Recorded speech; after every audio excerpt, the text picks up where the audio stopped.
If you are watching this video, it means you are a level 3 writer, which means on your CER that you were handed back, you have an RX on your paper, meaning you didn't get your reasoning correct, which is all right because it's a difficult skill, but we're going to practice it now.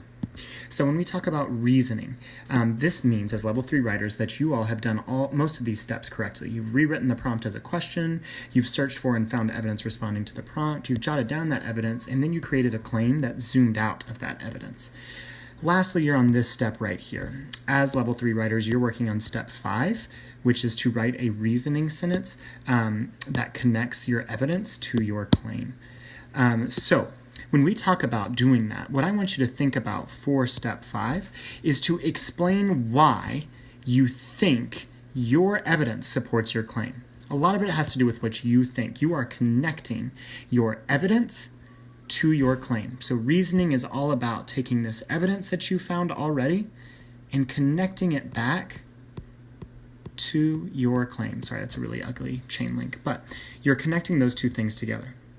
So when we talk about reasoning, you don't forget this sentence starter down here. It will help you out a lot. This shows, this proves, refer back to your claim because and by. That sounds confusing at first, but once you see me do it, it really isn't that hard. So as level 3 writers, your papers already look like this. You have gotten correct evidence, you've done a correct claim, you've done correct evidence that supports your prompt, and now we are moving on to reasoning. So I go back to my checklist, look at my sentence starter. This shows, this proves, refer back to claim, because, or by. So my essay is about, did Lizzie Borden respond appropriately to being questioned? And I said she did not respond appropriately to being questioned right here. That's my claim. So in my reasoning, I'm going to refer back to that. This shows, just using that sentence starter, that, and here's where I refer back to my claim, Lizzie did not respond appropriately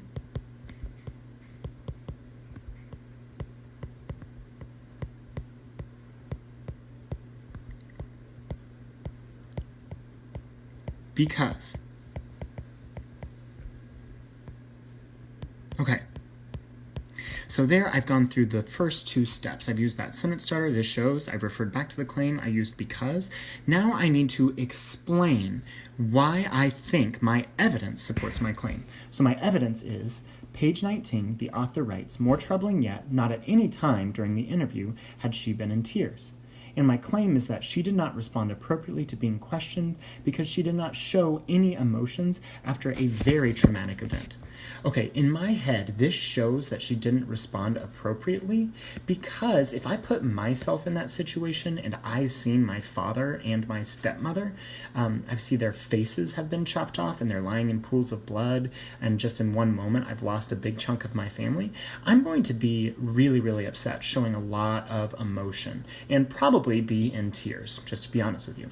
So this shows that Lizzie did not respond appropriately because after, and I don't want to say traumatic, and I don't want to say tears, because I've already said that, and you sound crazy when you repeat yourself, So I'm going to say after a traumatic event, instead of traumatic, I'm going to say after a very scary moment, like Lizzie just experienced,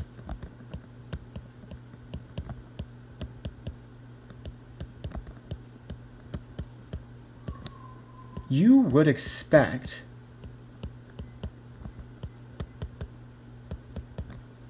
her to be showing very strong, I'm going to say negative emotions, because it's not just the absence of emotions, it's the absence of negative emotions.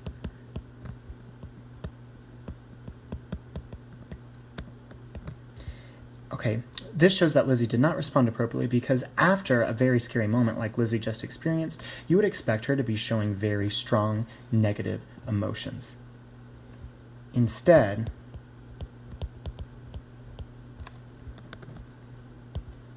I'm going to keep going here. Lizzie shows no sadness. Shows no sadness,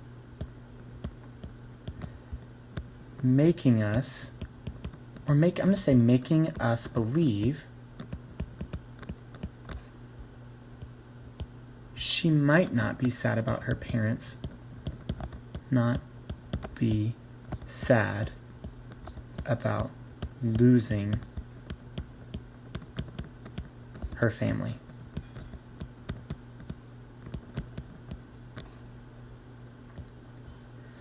All right, so I was going to draw my evidence to show how her not crying is not appropriate. This shows that Lizzie did not respond appropriately because after a very scary moment like Lizzie just experienced, you would expect her to be showing very strong negative emotions. Instead, Lizzie shows no sadness, making us believe she might not be sad about losing her family. That's not appropriate. And you know what? I'm going to add that I like a short sentence at the end. I'm just going to say that's not appropriate.